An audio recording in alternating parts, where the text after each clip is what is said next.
wasn't very good, was it? Well, if hearing that music creeps you out just a little bit, then you're not alone. And hey, you shouldn't be alone this month. Crazy killers are everywhere. Well, probably. And it doesn't have to be October 31st for one of them to choose you to be their victim. Now, okay, maybe you think that's stupid, but stranger things have happened to less strange people. And I mean that as a compliment, calling you strange. If you listen to this podcast, you're probably a little bit off center. Like me. Anyway, maybe you should stay extra alert for the next few weeks and have a buddy around to watch your back. Or maybe you just enjoy quality hot beverages. Either way, I have an idea. Buy Spark Plug Coffee. Just buy Spark Plug Coffee. Spark Plug will sell you the freshest, fairly traded, premium Arabica beans in my home country, which is Canada. You can get many different blends and roasts. Now that we're firmly in the fall, you might want to change it up and go with a seasonal blend that fits the season, not stick with what you were swallowing all through the summer. And if you're a decaf or half-calf person, Spark Plug has you covered. They will deliver to people who live in the United States and Canada within a week, and we Canadians will get free shipping. But you know what will make the entire process even better? If you become a member. That gets you perks and deals that non-members can't enjoy, and it also saves you money on every order you make.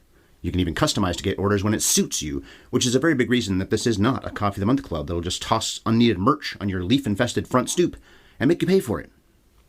So type sparkplug.coffee/HYES into whatever device is closest to you right now. Our HYES promo code will save you 20% off your next order. All right then, coffee ads are fun, but talking about a legendary horror franchise is even more fun. What'll get us going is if Andrew Luther plays us his Scary Movie Month related theme tune, something that he tweaked from the music he created that we started using in 2023. Andrew, freak him out. And action.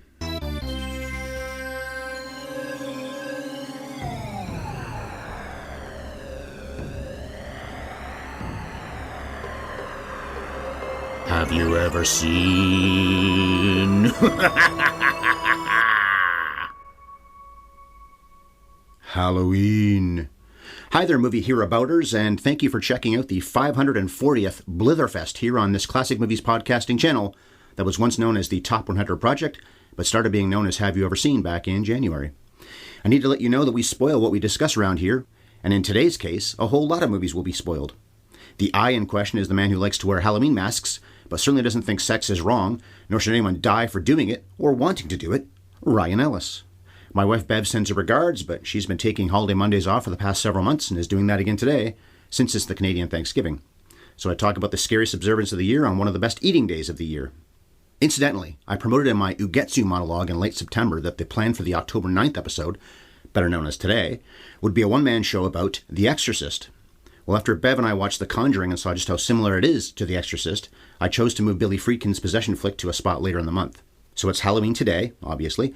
Then it'll be an analysis of the Friday the 13th series on Friday. Bev and I will chat about Jordan Peele's Nope next Monday the 16th. Then on October 20th, I will sit down and at last give you my thoughts about The Exorcist. And we still have 2 more shows coming out the final 2 Mondays of the month for that matter. Look at all this horror movie content you're getting here in the mighty, mighty month of October. When I talk alone, I mutter about the movie's plot in sequential order. I throw in plenty of asides in the form of reasonably good questions. They're not always good, they're reasonably good. And there will be a lot of that today, by the way. And I make wisecracks and do passable impressions of famous people. Passable, at best. It's just a plethora of tomfoolery in these parts. The focus for the next 40 to 50 minutes, though, will be on John Carpenter's original 1978 movie, and I'll be doing a full review of that. But I'll have at least something to say about the other 12 installments, including the 2 Rob Zombie efforts and the 3 recent David Gordon Green versions.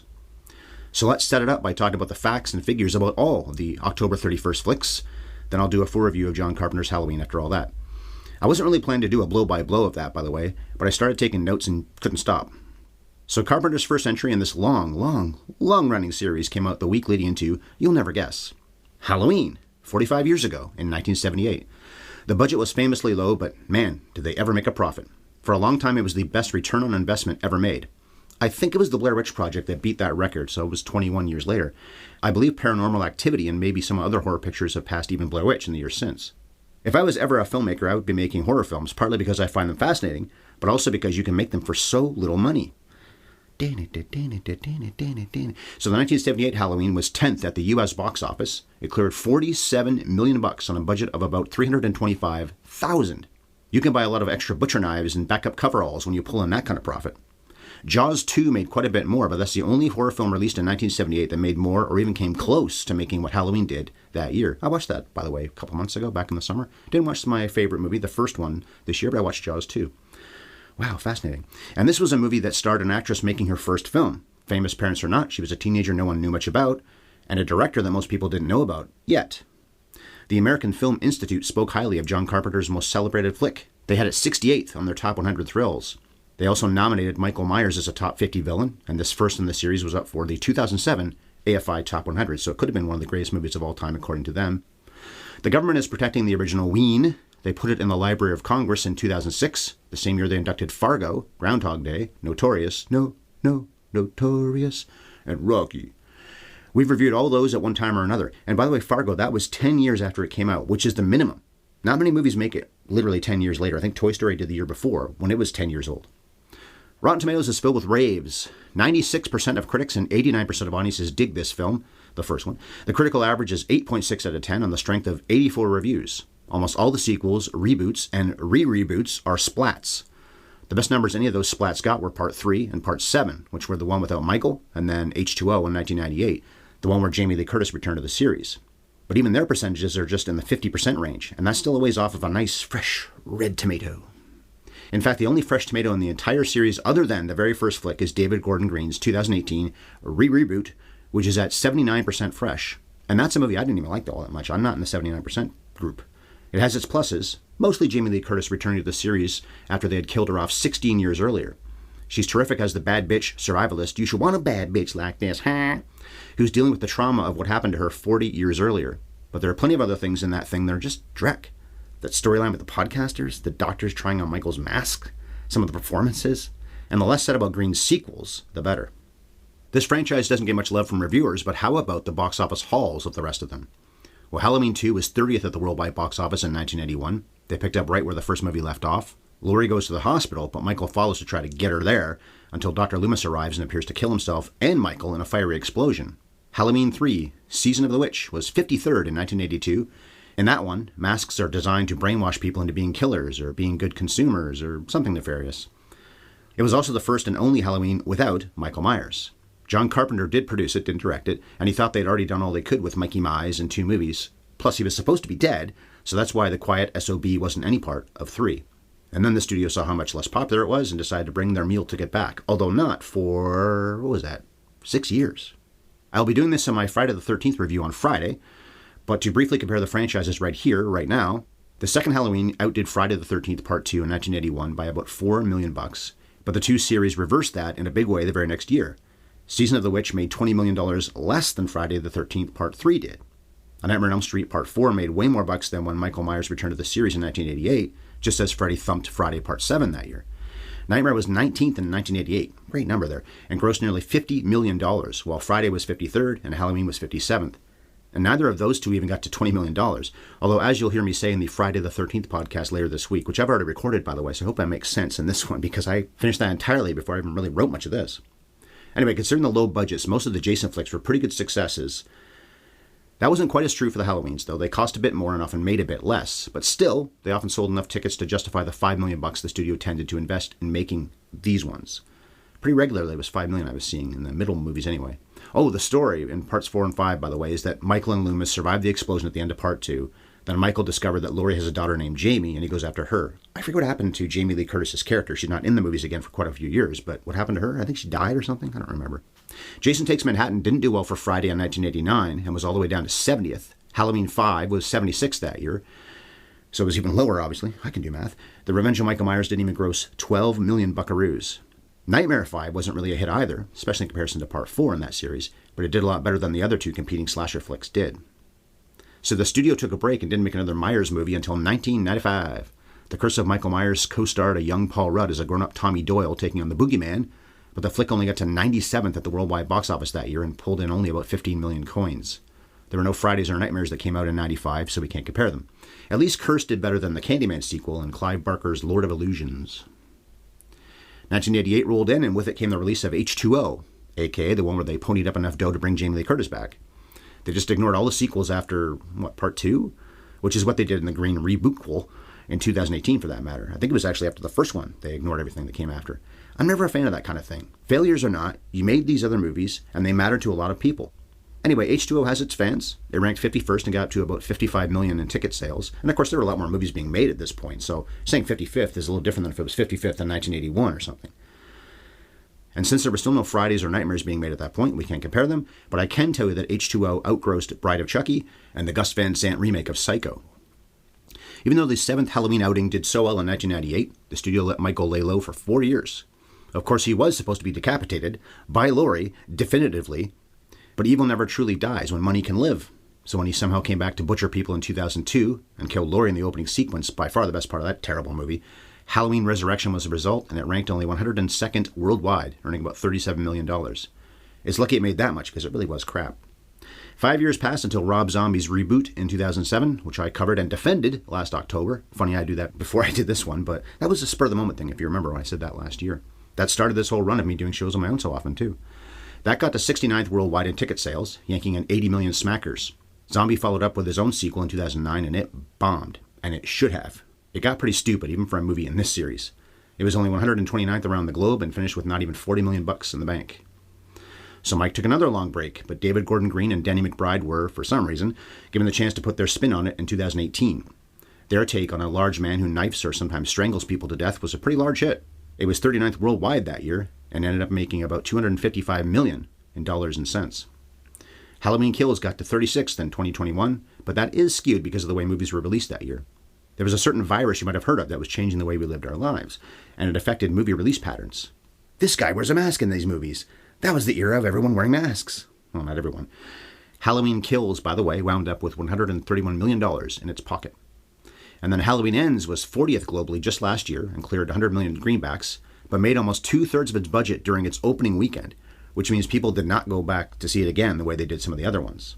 And as I said, I wasn't a fan. While Halloween 3, 4, 5, and 6 are not terrific by any means, I'd rather watch them again than any of the Green McBride pictures.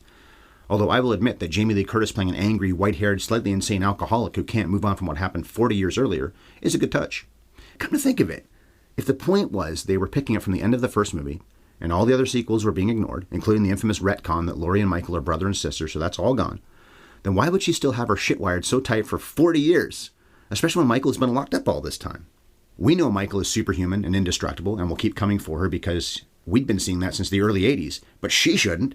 He attacked her that night in 78. He sliced her arm. She knitting needled him in the neck. When I wrote that, it'd be hard to say. Then poked out his eye and stabbed him in the throat. Then she even saw his shrink fill him with 6 bullets, causing him to fall out a second-story window to the ground. Yeah, Michael wasn't there when Loomis took a peek just seconds later, but Laurie thinks this guy is still coming for her. It's been close to half a century, Laurie, and you only spent about 10 minutes trying to end your life. Maybe he isn't a threat to you.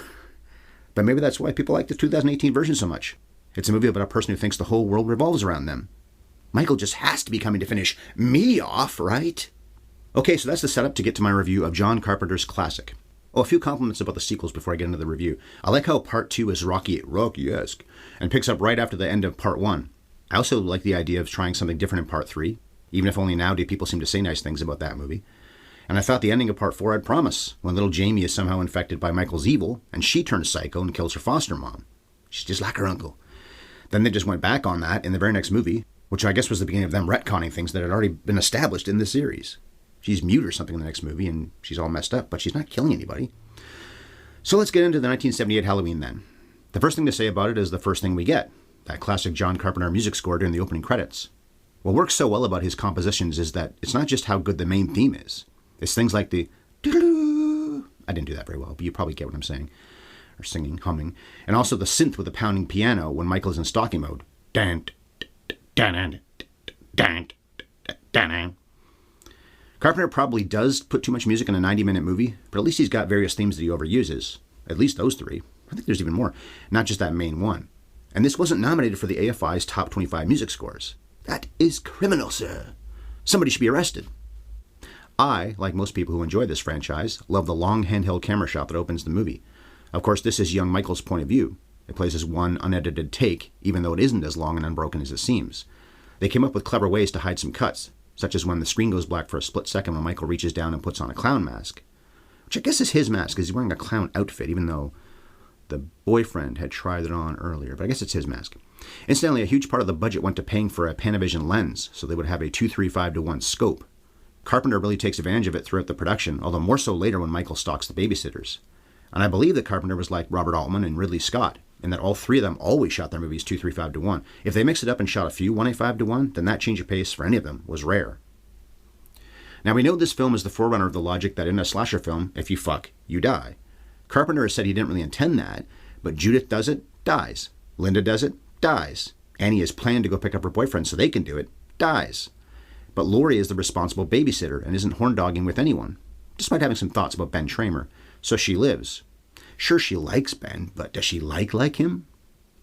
In any case, Carpenter's logic for killing the sex havers and sex wanters is not a morality thing, he said anyway, but that they were too distracted by their lust to notice that a giant serial killer was on their tail, or sometimes right in front of them. So yeah, young Michael kills his sister Judith about 2 minutes after she's had not even 2 minutes worth of sex. I said that because the boyfriend has gone faster than you can say wham or bam. There was no time for thank you, ma'am. Apparently somebody got a stopwatch and timed it. This was online. They went upstairs, undressed, did it, then he was dressed again and walking back downstairs in about 1 minute and 10 seconds. Yet Judith seems pretty satisfied when Michael goes up to confront her. We see a few different naked young women during this motion picture, and Sandy Johnson is the first. I'm not complaining. An interesting entry in the goof section on the IMDb is that the camera turns to show the knife in young Michael's hand as he's hacking away at Judith, rather than have him looking at her. I like someone's take on it, though, that it's not just a way for the camera to show the knife doing its thing, which it is, but maybe part of the kid's sick brain is more fascinated by watching the knife than by looking at what the knife is actually doing. This entire sororicide sequence, I like that, sororicide, is capped when the Mikester walks out the front door and his parents just happen to come home right then. Too bad they didn't get back about 3 minutes sooner. Mom and Dad Myers witness their youngest standing in the front yard with a bloody knife and a blank expression. So what's their reaction to that sight? Well, after Pops pulls the clown mask off Mike's face and says his name, they just stand there and stare at him for about 20 seconds. And that's so the camera can pull back and go up on a crane. That's obviously why the three actors just stand there like that, even if it doesn't make logical sense that they don't do anything. Like take the knife away from him. The actress who plays his mother especially seems like she doesn't even care that she's there. Yes, John Carpenter, I've never heard of you before. I'll make a movie with you. This is so boring and it's so late at night. It's also arguable, though, that Carpenter is going for a tableau type thing. Billy Wilder does that in Sunset Boulevard, when Norma Desmond is coming down the stairs at the end and all the reporters just stand on the staircase and barely move. It isn't realistic, but is done for dramatic effect, so maybe Johnny C. was going for something like that. Haddonfield Boulevard. And I just realized something. This part of the movie is set in 1963. That was the year JFK was assassinated. In fact, he died not even a month after this scene was set. No one used a knife on him, and if Kennedy had had sex not long before he stopped breathing, which is entirely possible with John F. Kennedy, it wasn't a mere 2 minutes earlier. But I wonder if that the whole country fell from innocence that day thing was a subtext in setting the beginning of this movie in that year. The next scene takes place 15 years later. It adds to the verisimilitude that most of the story is set at the exact time the movie got released to theaters, October 1978. No, there was no actual Haddonfield in Illinois, but otherwise, this film had a creep factor of, this whole thing really could have happened just last week. And here's a movie showing events that mostly were possible. Michael's indestructibility came much later in the series, and I guess the very end of this film too, when he falls backwards off a second-story window after getting filled with a half-dozen bullets and walks away.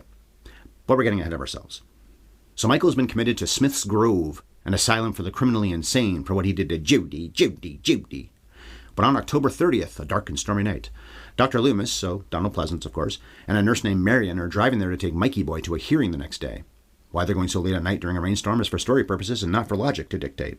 It's also an opportunity for Pleasance to have some dialogue and to establish what's been going on with his patient for all these years.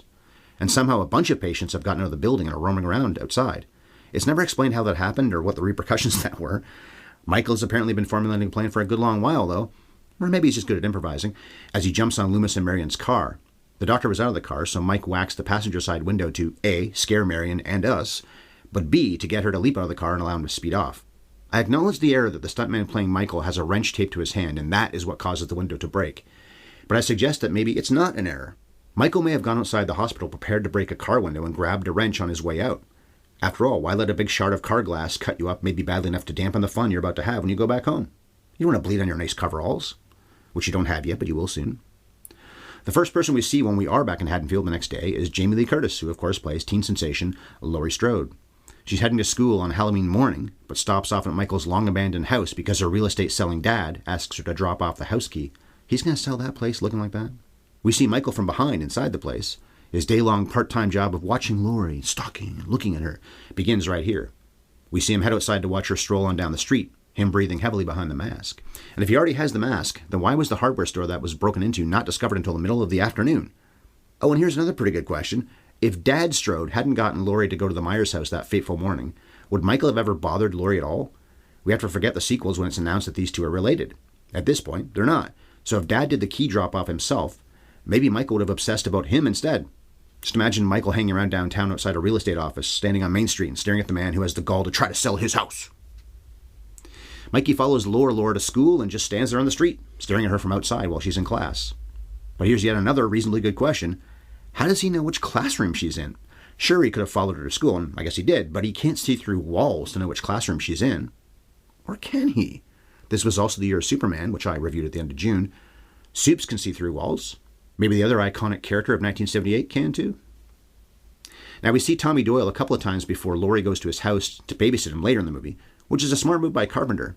Tommy doesn't just come out of nowhere. The kid gets a lot of screen time too. By the way, the kids, I didn't write their credits down to talk about later, but Tommy is Brian Andrews and Lindsay is Kyle Richards. I think she went on to do other movies in this franchise. And we know Tommy's freaked out about The Boogeyman, which was a fairly mediocre movie that came out earlier this year, by the way. So Tommy, and getting established here. The kid had walked with Laurie on her way to the Myers place. Then we see him being bullied by a few boys outside the school, causing the tyke to fall and crush his pumpkin. Pumpkins are pretty tough. I don't think the weight of a small boy would be enough to eradicate it like that. It's just ruined completely. Anyway, Michael sizes up Tommy and follows him for a few seconds. And Carpenter uses the main theme again here. I don't think he uses that theme that much in this movie, come to think about the opening, the ending, here. I think it's way more the thing and the dang, dang. Backtracking to Laurie being in class, she was learning about fate while Michael was eyeballing her. So I guess even though Carpenter never explains why Michael goes after this group of teenagers, you could suggest it was just fate. Maybe he doesn't know why he's stalking and later killing all these people. It's just homicidal instinct, maybe. Or it was the Druids. Oh, and here's still another reasonably good question. Tommy walked with Laurie in her neighborhood that morning, but don't he and Lindsay live far enough away that Laurie needs a ride from Annie to go there? So what was Tommy doing in Laurie's hood that morning? Is he obsessing about her too? Was he standing around outside her house all night, just watching? Anyway, what Bev totally hated the most when she totally saw this movie several totally years ago were the performances by PJ Soles, totally, and Nancy Loomis, who would later in her career be known as Nancy Kyes. That's a real name, actually, Nancy Kyes, but she married a guy named Stephen Loomis earlier in the 70s, and I guess divorced him somewhere in there. That being the same last name as the Doctor was just coincidence, or maybe she was cast because Carpenter liked that she had the name he was going to use for his Doctor character. Apart from a whiny voice, I don't think Loomis is too bad in this, but Soles really is annoying. She was one of the bad girls in Carrie 2 years earlier, so either she was just typecast as this kind of character or she wasn't much of an actress, at least at this point in her career. She was getting by on blonde cuteness and having boobs that caused men to say, "Yes, PJ, we do like what we see." Of course, one of the best tactics in shooting this film was to have the camera shot be Michael's point of view, or he's seen from a distance, or he's obscured by something. And the fact that Nick Castle just stands there in the coveralls in that white mask, well, that's part of what makes it freaky. And no one reacts to any of it at first because it is Halloween. Even grown men are entitled to wear a costume on the coolest observance of the year. Ahem. Surely you've heard the story that this was a Captain Kirk mask that they painted white, removed the hair, and made the eye holes a bit bigger. One thing I like in the Rob Zombie remake is that Michael is really gung-ho about masks, even at a young age, and he's making them all through his teenage years into his grown-manedness.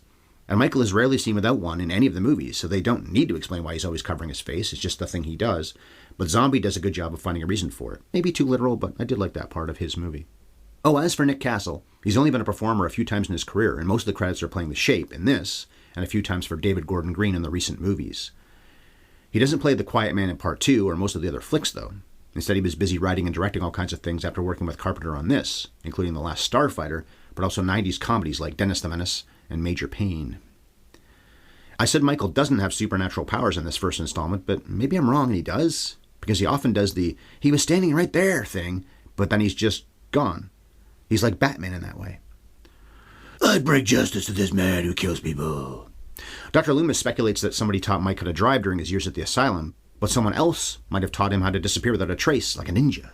Or maybe the driving instructor was also well-versed in "now you see me, now you don't" evasive maneuvers. Or Michael watched Loomis and others who drove him around to hearings over the years, and he figured it out that way. That's what somebody said online. They might be right about that. Or it was a druid thing. It's noteworthy that when Laurie is just getting home from school, kids are already trick-or-treating near her house.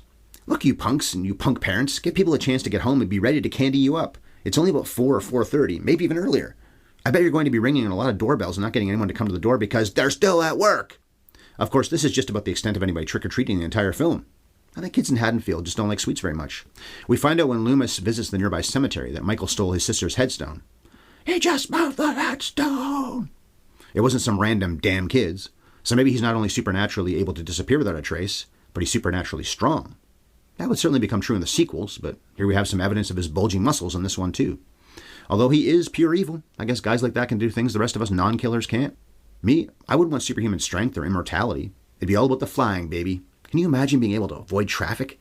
I live in Toronto, man. It's a real problem. Oh, I haven't seen this movie in a few years, so I forgot the part where Laurie and Annie smoke a J on the way to their babysitting gigs. So Laurie survives the attack later because she's virginal, but she does break the slasher rule of doing recreational drugs, although Carpenter would say he didn't mean that at this point. I guess it just became a thing that maybe the Friday the 13th people realized was a thing they could do too, and just took off from there. Or what if this is medicinal marijuana, okay? Laurie could have glaucoma. After all, she was staring at Michael from her bedroom window when he was standing down amongst the laundry a few minutes ago. She didn't look away and she didn't blink, but he's just gone. So maybe her eyes are so bad that she just couldn't really see him anymore? So she needs some of the good smoke to help alleviate this problem. There, fixed it. I actually love Carpenter's blocking when Laurie and Annie stop off to talk to Annie's dad, who happens to be the sheriff. This is where you find out about the break-in at the hardware store. That's Michael's doing, of course, and the alarm's been going off for a long time. He's stealing cars, he's stealing headstones, he's stealing knives, masks, and ropes. If they ever catch this son of a bitch, he's going to do some hard time. Grand theft many things. As the girls drive off, Dr. Loomis walks in the same unbroken shot, and then we see Michael drive by in the background just as Loomis introduces himself to Brackett. So this is the blocking I said I liked. Loomis doesn't notice that the man he followed to Haddonfield is right there behind him. Just turn your head slightly to the right, Doc. You'll see the car. Just a little bit. I don't mean to mock anything here, actually. I love how this was done. But you know, the sun sets quickly in Haddonfield. When Laurie left her house to get in Annie's car, it was still pretty sunny.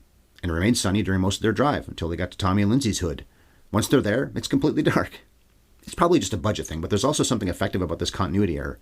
Real danger can't happen until it's nighttime, so once they get to this part of town, from a story sense, it can only be dark. Fixed it again. Although if you notice, the Wallace and Doyle houses never seem to get trick-or-treaters even when it is dark and appropriate for candy bagging. Nobody rings the doorbell and says, trick-or-treat. Maybe the neighborhood kids had clairvoyance and saw into the future that these two houses will be the sites of violence and murder on this very night, so steer clear. Get your candy fix elsewhere, you little ghosts and goblins. Speaking of trick-or-treating, why isn't Tommy out doing exactly that? He talked about wanting candy earlier in the day with those bullies. I guess you could argue that he and Laurie already did it, and they're just home for the night. Bev and I have learned ever since we moved into a house together in 2012 that as great as Halloween night is, the fun only lasts for about 2 hours. It's from around 6 p.m. until maybe 8, possibly 8:30 if the weather's good. I might be establishing a world record of asides in one podcast, huh? Okay, back to it.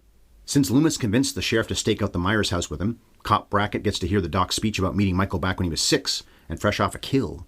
He was a kid of pure evil, so his psychiatrist spent 8 years trying to help Michael, then 7 more making sure he never got to walk free. This speech has been mocked in the years since, and certainly Pleasance's performance in the series has been mocked in general, and often deserves to be, but I think this monologue is pretty effective. And you can see why the man brought a gun and why he's so intent on finding his patient. Loomis knows Double M better than anybody. Well, no one other than his driving instructor and ninja teacher. Michael shows up outside the Wallace house and strangles their dog Lester, angering audiences everywhere. After the Conjuring podcast we did 7 days ago, this makes 2 straight weeks of a family's furry friend being killed. Oh, and for that matter, he killed another dog and left it in his living room because, as Loomis mused, he got hungry. So while that's happening, Laurie and Tommy are watching Howard Hawks' The Thing. Later we see that Lindsay, the kid Annie is babysitting, is watching it too. It was 4 years later when Carpenter did a Thing remake of his own. It didn't do well at the box office in '82, but a lot of people, including me, think The Thing is the best thing John ever directed. It's even better than this. I have to question Tommy's wish to make a jack-o'-lantern instead of watch the flick. It's pretty late at this point, and trick-or-treating is almost over, so who's going to see your pumpkin? Plus, just on a personal note, I never really liked dealing with pumpkin guts on Halloween, so a few years ago I bought a fiberglass one with an electric light. It's pretty freaky looking. I choose not to carve. The scene where Annie is stalked by Michael is some of the tensest stuff in the entire movie, except for Annie repeatedly calling out for Lindsay, Lindsay. Michael quietly appearing in the background of the shots is masterful, especially since he doesn't do anything other than watch her for a long time.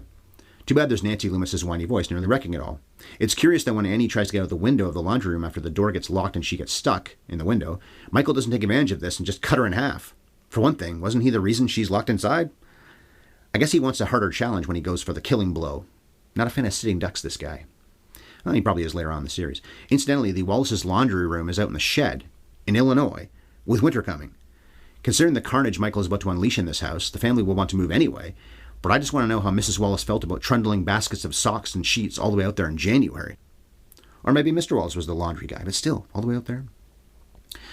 I can't say enough how much I admire this entire sequence, though, where Michael is in the background and Annie is doing all this stuff. He does his now I'm here, now I'm not thing quite a few times. This must have been an awesome theater experience. You would have heard people muttering, "Oh, there he is, do you see him?" over and over again. And when you set up your stalking sequences like this and have this much patience not to have him attack, it's even more effective when Michael isn't behind her because your eyes can't stop looking for him. Carpenter's choice to use a 2:35:1 lens was wise to begin with, but he really takes advantage of it during this 5 or 10 minutes. So Mike hasn't done anything to Anne yet, but his chance arrives when she forgets her car keys in the house. She's about to go pick up her boyfriend Paul so they can have some fun times after Lindsay goes to bed.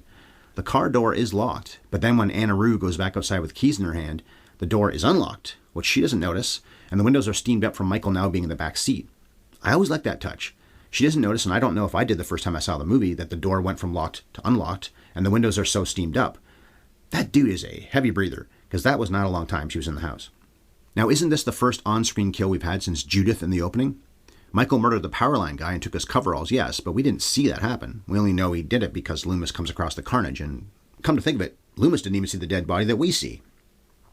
So yeah, Annie is dead by strangulation and then a knife stroke close to an hour into the movie. So we're back outside the Myers domicile, and I love how Dr. Loomis scares Tommy's bullies away from trying to get into Michael's house.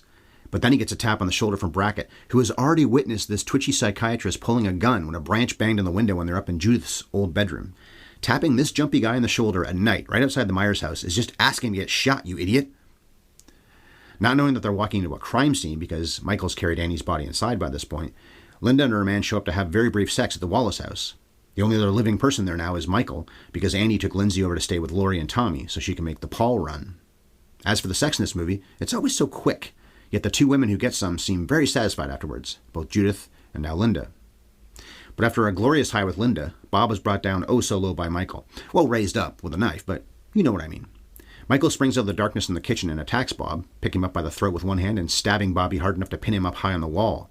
Of course, as cool as this kill is, it's illogical that the knife could hold a person up there like that, especially when it's not like Michael stuck it in the guy up to the hilt.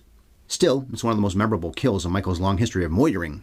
And one of the iconic things that the wrestler Kane stole from Michael Myers is the head tilt Nick Castle does while admiring his handiwork, his Bob art. Michael proves he can be a mite playful because his next move is to wear Bob's glasses over a sheet, making Mikey look like a four-eyed ghost. He opens the bedroom door where Linda is waiting for her lover to bring her a beer. She says that 15 times, too. Bring me a beer. Where's my beer? Where's my beer? By the way, dressing up as a ghost for Halloween has got to be the laziest costume of all time. You just pull the covers off the bed, poke a few holes in the top sheet, and you're done. I do love how creepy it is for the guy to just stand there dressed like that, waiting in the doorway while this naked girl taunts him, unaware of who it really is staring at her. Although, isn't he taller than Bob? Well, still, she expects it to be him. Why would it be anybody else? He chokes her up from behind, then hears Laurie's voice on the other end of the phone because young Miss Strode was calling to find Annie. As we know, Michael never speaks, so he makes for just a terrible phone buddy. Tommy and Lindsay have been put to bed together. Not that way. So Laurie gets curious about what happened to Annie, especially since her phone call was answered, but no one said anything. Strode investigates the Wallace residence, but unlike in many "I'm going to go see what that scary noise was" type movies, this excursion does make sense. She doesn't know the boogeyman followed her here, and she just wonders where her friend went. She also recognizes Bob's truck in front of the Wallace house, or van, whatever it is, although there's no sign of any of the three of them in the house. Well, at first. There's no sign of Paul either. He's just waiting at home. Poor dude went from thinking he was going to at least get to make out with his girlfriend that night, probably more than that, really, to eventually finding out she was strangled and then slashed in her own car. Can you imagine their reaction? Well, they do play up the whole reaction thing in the newer movies that Green made. I don't normally do the what happens next in solo shows that Bev and I do when we record together, but I have one in this case.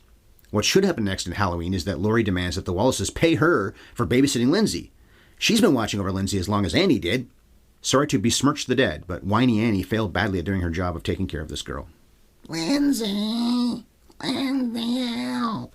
Michael showed us his sick sense of humor when he played a ghost for Linda's sake, but he also has a very sick sense of what he must think is symbolic visual poetry. Laurie finds Annie's dead body laying in the bed with the Judith Myers headstone and a jack-o'-lantern sprucing up the scene.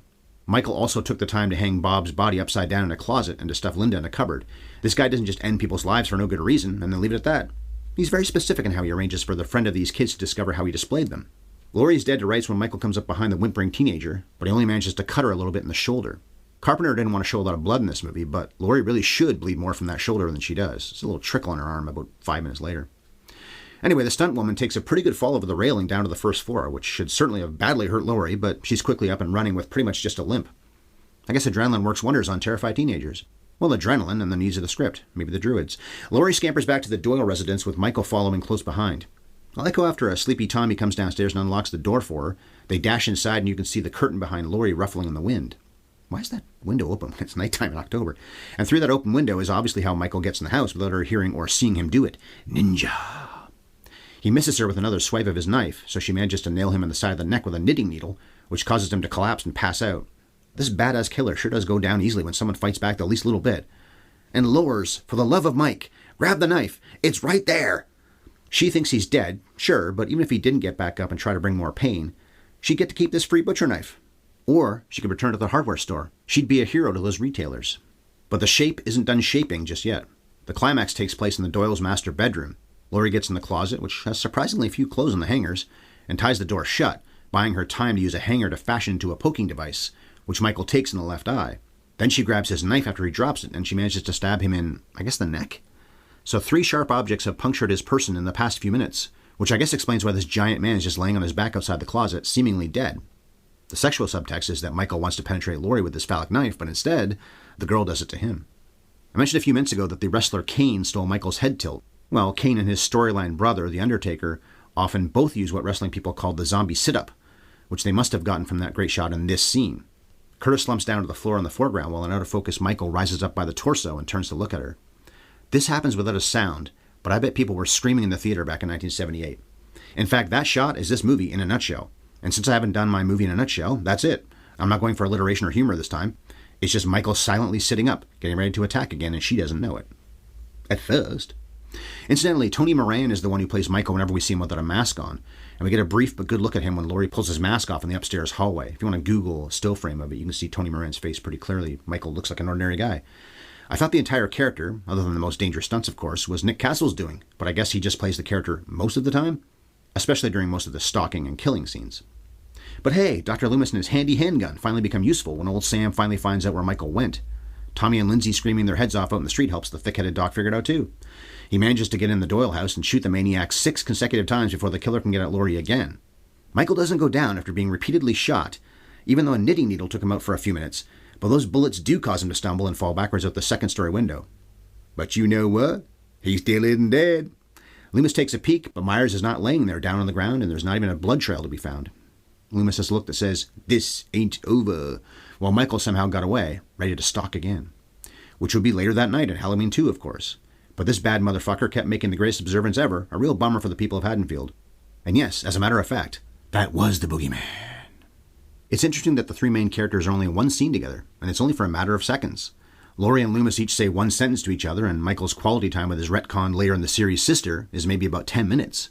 It's reminiscent of when someone pointed out that Kirk and Khan are never on screen together. Khan! In Star Trek II, which is one of those, oh yeah, type realizations. They appear on video screens to each other, but they're never in the same place at the same time. But Halloween did that before Trek did. Well, almost, because they do actually share screen time briefly here. The Strode-Loomis-Myers triumvirate is barely a triumvirate at all in Halloween circa 1978. So the cast. Donald Pleasance was in 4 of the sequels, but the first time we talked about him on this podcast was when we gabbed about The Great Escape, where he plays James Garner's chum, the forger who goes blind. Donnie P. acted for about 40 years, and beyond playing old Sammy Loomis, his best-known thing is playing Blofeld in quite a few Bond movies. The Englishman must also have liked working with Carpenter because he played the president, illogically he's an Englishman, in Escape from New York, and later on did Prince of Darkness with Johnny Carps. And he was also in a movie that Carpenter produced, Halloween 2. And despite getting top billing and easily being the most famous actor, he's not in this that much. He only spent about a week on set, and he's only got something like 20 minutes of screen time. It was a tribute by Carpenter to name Sam Loomis after Janet Leigh's lover in Psycho, and also to cast Janet's daughter. Apparently Hammer horror legends Christopher Lee and Peter Cushing could have had the role. Cushing was coming off of Star Wars too, so yes, he wasn't the star of that movie, but he was in the biggest movie ever the year before. Lee will come up later this month in a different 70s horror movie, by the way. I guess he said later on down the road that he regretted not taking this gig. We hadn't talked about Jamie Lee Curtis even a single time in our 10-plus years of doing this podcast before this past July, when we reviewed Everything Everywhere all at once. So this makes it, can you do the math? I'll give you a second. 2 for her on this channel in 4 months. She had been in plenty of TV shows before doing Halloween, but this was her movie debut, so it's fitting that the credits say, introducing Jamie Lee Curtis. Sometimes actors get that credit when they've already been in 2 or 3 movies, so it's a little bit of a lie. Or you get the tongue-in-cheek joke in Ocean's 11 where Julia Roberts got the introducing credit, even though she was the biggest star in the entire picture. Curtis has always been known as one of the cinema's great scream queens, but how about this for proof of that label? Her next 5 consecutive feature film roles after this were in horror movies: The Fog, Prom Night, Terror Train, Road Games, and Halloween 2. It's one thing for Jamie Lee to have worked in 6 different decades as she has, but she's played this character in 6 different decades. She made one Halloween in the 70s, one in the 80s, one in the 90s, one in the 2000s, one in the 2010s, and 2 in the 2020s, wrapping it up with Halloween Kills and Halloween Ends the last couple of years. If anyone else has played a character that often for that long, I'd like to hear about it. I said JLC got the introducing credit. Well, PJ Soles got the and credit. She'd been working for longer than a lot of the other actors in this and had already played the jerkwad Norma in Carrie, but I'm still totally surprised that she got the totally and credit. It would suggest, we got PJ Soles to be in this. Maybe because of the Carrie thing, that's what they thought. Nancy Loomis didn't act for much longer after this experience. Most of her credits were in Carpenter movies, including being in Halloween 3, but playing a different character. Johnny C. produced that, of course, didn't direct it. Charles Cyphers is her dad, Sheriff Brackett. He was in several other Carpenter films and also Coming Home, a movie I reviewed just a few months ago. And he was the GM Charlie Donovan in Major League. And I said earlier, Kyle Richards is Lindsay, Brian Andrews is Tommy, John Michael Graham is Bob, Nancy Stevens is Marion, and the Graveyard Keeper is Arthur Mallet. That's all we'll say about them. John Carpenter never returned to the franchise as a director. He produced a few more of them, though. He also wrote music for David Gordon Green's Threesome, and I think had a hand in those productions, even if it was just a token, what do you think, John? He was only 30 years old back when the first one came out. Dude was coming off of a bizarre sci-fi flick called Dark Star, and the very effective thriller Assault on Precinct 13 earlier in the 70s. Then he went on that great run in the early 80s, including The Fog, which I don't love, but it's fine, and The Thing, and Christine, people like that one. I'm not a big fan of that, but I do like Starman. That's a really good movie. Of course, J.C. wrote the famous music score, and he also co-wrote the screenplay with Deborah Hill. He was Charlie Chaplin, except for the fact he didn't do hundreds of takes of a single scene, nor was he the star of his own movie. And he didn't marry an underage girl. Otherwise, Chaplin. The only time we reviewed the Carps before now was 6 years ago when we dug into his classic sci-fi/horror flick, The Thing. He made plenty of other movies that I enjoyed for the most part. Escape from New York is certainly one of them. That's one of my favorites of all the stuff he did. And man, did he like his bleak endings. I never really loved, incidentally, that Carpenter calls Michael the Shape, at least in the credits. No one literally calls him the Shape in any of the movies, but I never thought that phrase even made sense. He's just a man in a mask. He's a scary man in a mask, yes, but still, he's not some amorphous blob or something. Deborah Hill not only wrote this with John, she also produced it. She reportedly handled the dialogue for the girls. So she's to blame. I'm kidding. Of course, it makes perfect sense to have a woman write for the female characters. She wrote a few other things with Carpenter, including The Fog. Most of her credits on the IMDb in the last few decades are there because she gets character credit in these new ones, because she worked on the 1978 screenplay. I just read today that she and Carpenter were romantically involved during this time in the late 70s, which was something I'd never heard before. Maybe it's just gossip? Although Carpenter married Adrienne Barbeau and had a kid with her, so he wasn't a stranger to getting it on with the women he worked with. Deborah Hill died of cancer in 2005 when she was only 54. That meant she never had a chance to see the zombie or green takes on Laurie and her big brother Mike.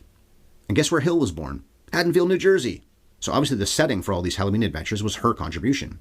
And in looking up the Debs on IMDb in recent days, I saw that they're planning to do a lot more Halloween-related flicks. She's credited, even though she's dead, because of the 1978 screenplay, as I said. Maybe some of these won't happen, but there's Halloween Homecoming, Michael, Dead Ringer, A Halloween Story, Halloween Comes Around, and the one I'm both jazzed about and scared they'll really fuck up, The Evil 3. Michael, Jason from Friday the 13th, and Leatherface from the Texas Chainsaw Massacre are all going to be in the same movie. I hadn't heard about this project until just a few days ago, but it's in post-production and is supposed to come out sometime this year. Presumably sometime this month. There might be an all-time record number of producers working on it, and I don't recognize the names of almost anyone involved in this thing, including the guys playing the 3 villains. So maybe dreadful, but you know I'm going to watch it.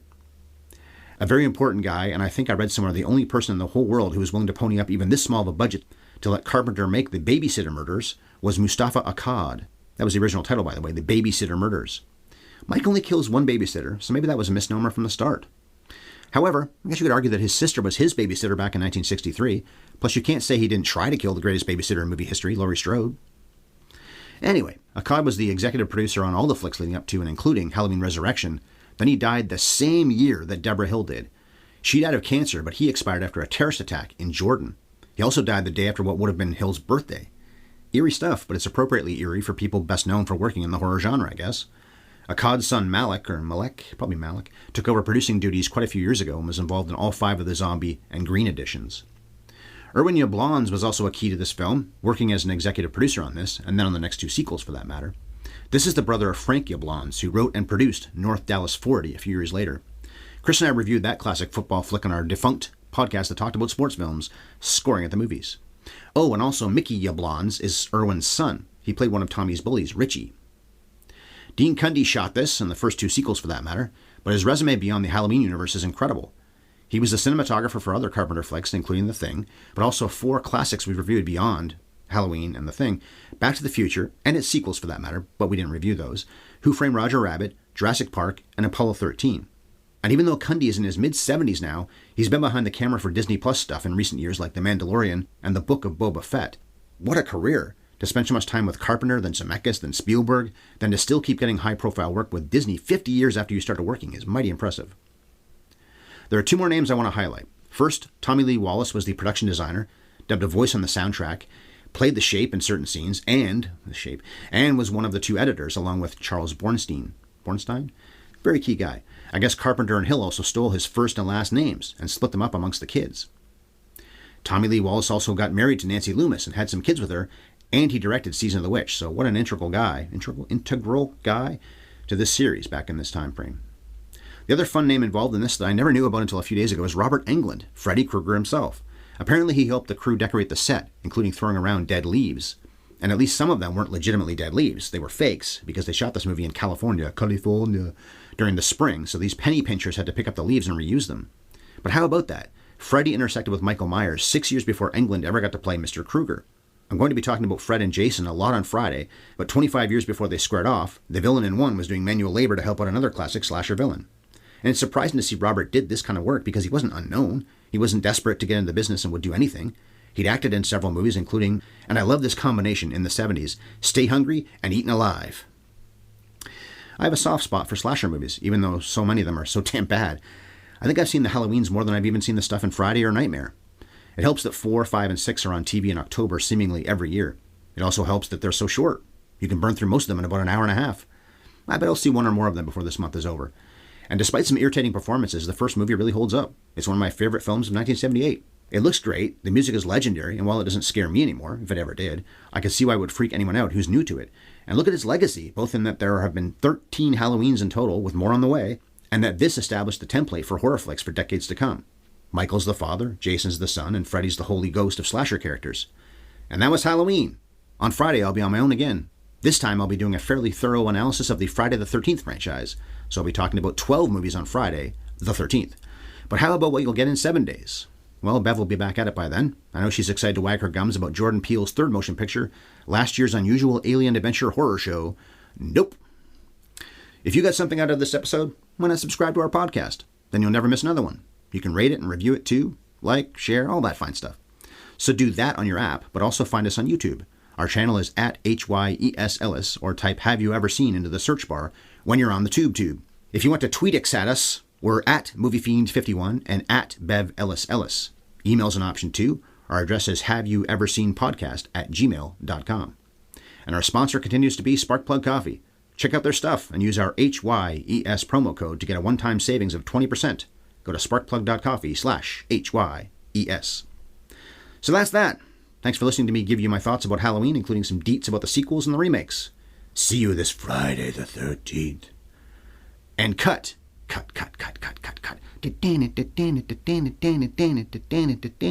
Dum.